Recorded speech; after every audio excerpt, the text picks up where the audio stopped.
The apartment had become their safe house. Two people hiding from the world. Esther had memorized the patterns of the shadows on the floor. The whistle of the kettle. The dip in the couch where Ta-ong always sat with his guitar. This silence, this closeness, it had become more intimate than any touch. But peace never lasts. Not in their world. The first real crack came at dawn. Esther's phone buzzed nonstop. At first she thought it was another online storm, maybe a new hashtag, another angry post. It wasn't. Teresa's voice was panicked. Don't go outside. Promise me. Not today. Esther sat up in bed. What's going on? There's a leak. But this time, it's not just pictures. A pause. It's your immigration status. Your visa. They're saying you lied about your qualifications. Esther's heart stilled. What? They're trying to get you deported, Esther. Hours later, it was everywhere. A viral tweet. A forged document. A headline that screamed, African stylist faked credentials to woo K-pop idol? The comment section was poison. No wonder she's always hiding. She used him to stay in Korea. Just another gold digger looking for fame. Esther didn't move from the floor for hours. Ta-ong came home early from his cancelled rehearsal. The studio was folding in on itself. Eclipse's comeback was postponed. Fans were organizing petitions. And in the middle of it all, he found her curled against the bed, phone shattered nearby. He sat beside her. They've crossed a line, he said. I knew it would happen. I just didn't think it would hurt this much. He didn't ask what it meant. He knew. They contacted a lawyer. They cleared her name. But the damage had already been done. The media had taken the lie and carved it into her skin. Even when the truth came out, when Moon Studio released a quiet, buried correction article, no one cared. Because scandal travels faster than retractions. Then came the betrayal. Teresa was pacing in her office, brows knitted. I think the leak came from someone internal. Esther blinked. From your team? Teresa hesitated. No. From your email. Your old Gmail. Someone hacked into it. Got a copy of your documents, your portfolio, your visa scans. Esther's stomach flipped. Only one person had that password. The one I shared it with when I first applied. Her eyes widened. My cousin. Back in Nigeria. The same cousin who had once begged her to get him an internship in Korea. The one she turned down because of his criminal record. That night, she sat on the balcony in silence. Korea's lights stretched endlessly in front of her, but none of it felt familiar anymore. Every shadow looked like a threat. Every camera a loaded gun. Ta-ong joined her, arms wrapping around her waist. I want to take you away from this, he said. Where? Anywhere. We'll disappear. France. The Maldives. Back to your home. I don't care. She didn't answer for a long time, then whispered, If I run now, they win. His voice was soft. And if you stay, you'll break. She turned to face him. What if we both break? He kissed her forehead. Then we'll learn to hold each other in pieces. The next day, things reached a boiling point. Ta-ong's contract was officially suspended. Not by the company, but by his own lawyer, on his request. He was walking away. From Eclipse. From his music. From everything he built for 10 years. He came home with a folder in his hand, his expression unreadable. I'm out, he said. Esther stood frozen. You what? He dropped the contract on the table. I terminated it. Clean break. No salary. No benefits. Just freedom. She stared at him, eyes wide. You gave up everything. I gave up a cage, he replied. And I'm finally breathing again. Then he looked at her. But if you want out too, if you want to leave this city, this mess, I won't stop you. She didn't answer at first. Then slowly, she reached for his hand. No, she said. I'll stay. Not because of the fame or the fight. I'll stay because I still believe we can write a better ending than this. He kissed her then, not with fire, but with quiet promise. A kiss that said, whatever comes next, we face it together. The apartment was quiet. Too quiet. Esther had barely spoken since the scandal, and Ta-ong felt the weight of her silence in every corner of their shared space. The kitchen counter, where she used to hum while making tea. The hallway, where they used to bump into each other and pretend not to smile. Now, her laughter was gone, and he missed it more than he thought possible. That night, she sat on the couch with the lights off, knees pulled to her chest, staring at nothing. He watched her from the doorway. For the first time since meeting her, she looked small. Not fierce. Not witty. Just tired. He stepped inside the living room, gently plugging in a small speaker. She didn't react. "I wrote something," he said, voice almost shy. She turned to look at him. "You did." He nodded. "For you." And then, without fanfare or dramatic build-up, he sat at the edge of the couch, picked up his guitar, and began to play. The melody was soft, melancholy, like raindrops tapping on a window in the dark. And then his voice filled the room. You walked in like thunder, but I never heard the storm. Try to guard my heart, but you made it your home. With every glance, you taught me how to plead, but your silence, now it's killing me. Esther blinked fast. They can burn the sky, they can crush our names, but I will sing for you even through the flames. You gave me truth when the world gave me masks, so I'll keep loving you even if no one asks. His voice cracked a little on the last note, but he didn't stop. You are not a mistake, you are not a face. You are the moon in my darkest days. So if the world turns cold, let it freeze me still. Just promise me love that you always will. When the final chord faded, Esther didn't speak. Her hands trembled as she wiped silent tears from her cheeks. "You wrote that for me?" He nodded, setting the guitar aside. "You don't have to smile for anyone else, Esther. But I needed you to remember, you're not alone." She leaned forward, wrapped her arms around him, and let the pain melt into his chest. The next day brought a shock. Esther received a message from Vogue Korea. "We'd like to feature you in our next International Stylist Spotlight. We think your story is worth telling, if you're ready to tell it." She stared at the screen, stunned. Ta-ong leaned over her shoulder. "You should do it." Her brows lifted. Even with everything going on? Especially with everything going on. The shoot was scheduled quietly. Private location. No media circus. But it wasn't just about fashion. In the final photo, Esther sat on a rooftop, wind tousling her braids, eyes defiant and proud. The caption beneath her read, "Not a scandal. Not a shadow. Just a woman choosing to stay." The response was massive. Suddenly, the narrative shifted. She wasn't a foreign problem anymore. She was a survivor.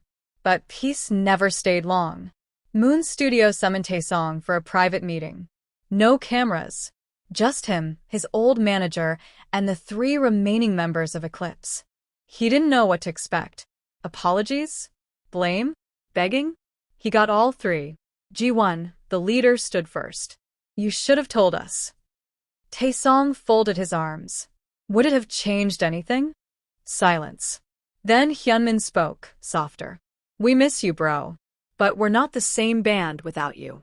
Ta-ong glanced at them all. "I miss the music. I don't miss being a prisoner in my own life." Then their manager slid a folder across the table. "A clause in your old contract. You still owe 1 more public appearance." He opened it and froze. A National Music Award performance. Live. Millions watching. He returned home to find Esther reading by the window. She looked up. "How did it go?" He dropped the folder in her lap. "They want me to perform. One last time." She blinked. "You said you were done." "I was. But then I thought, maybe I'm not done telling our story." The night of the awards came fast. Esther stayed backstage, breath caught in her throat, watching him from behind the velvet curtain. He stood on stage in front of a sea of lights. He wore black. No stylists. Just him. And her song. He played it again, but this time for the world to hear. The final lines silenced the room. You're not a mistake. You are the reason I stay.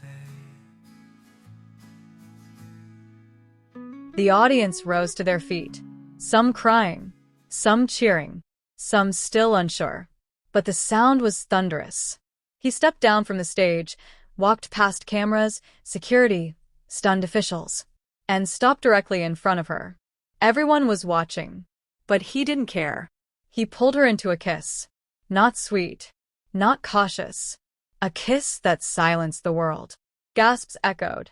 Flashbulbs exploded. But all Esther could hear was his heart beating against hers. The internet shattered. Hashtag Ta-ong forever trended in over 17 countries. Fan accounts posted clips of a song with captions like, "If this isn't love, I don't know what is." For the first time, the public opinion tilted in their favor.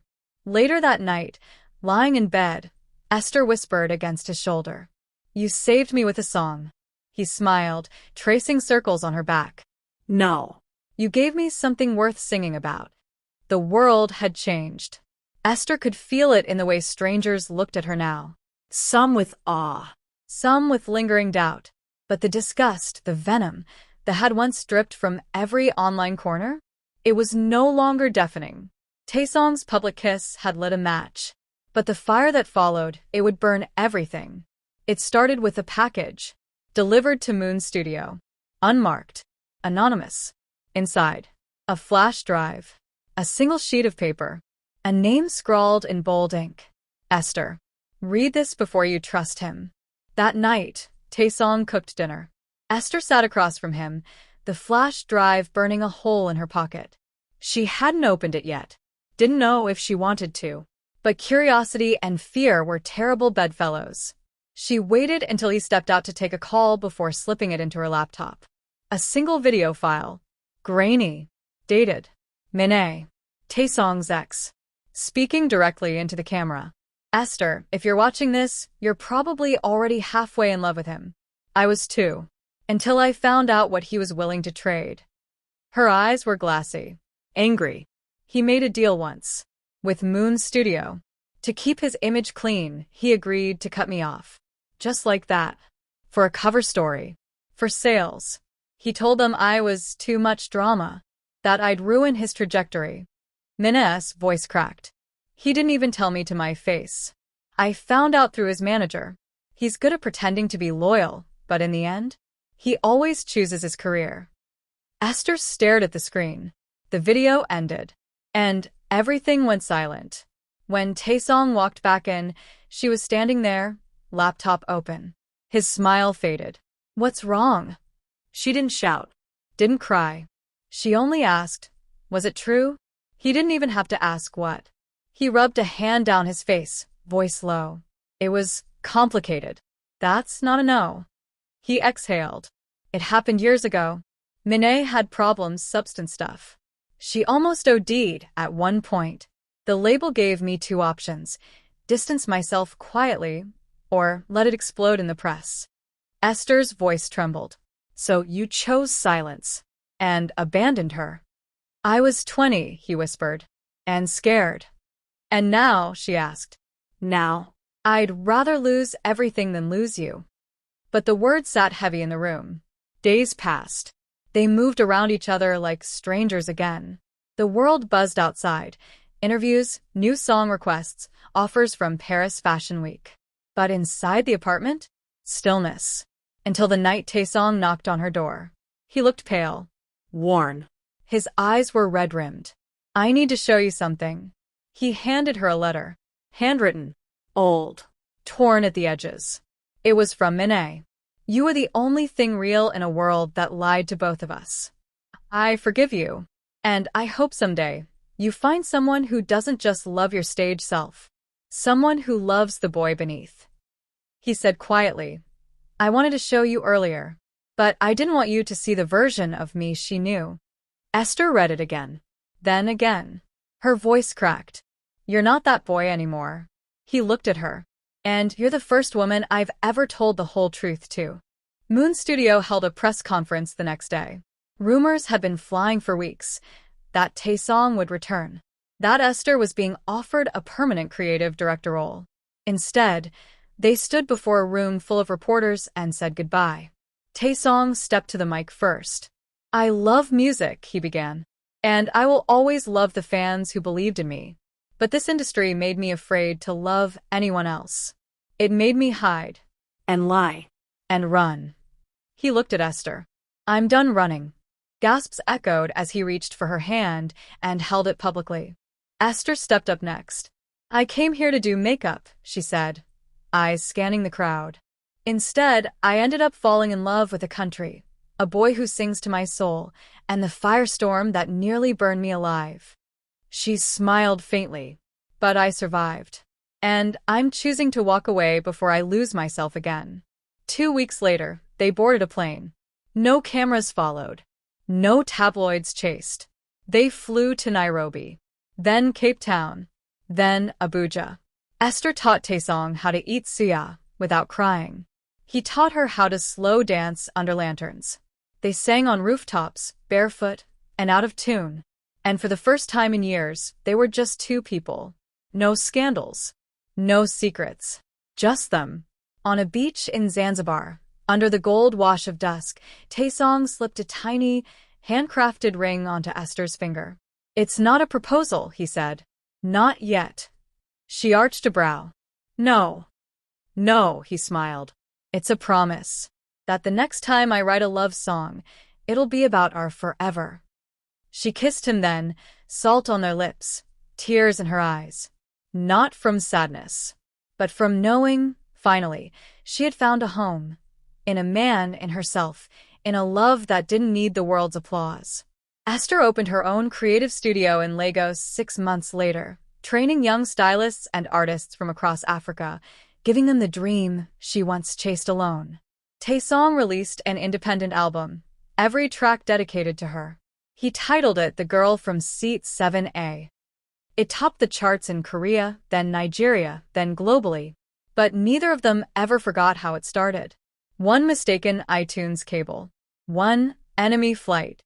One fight too many. And a love that beat the odds.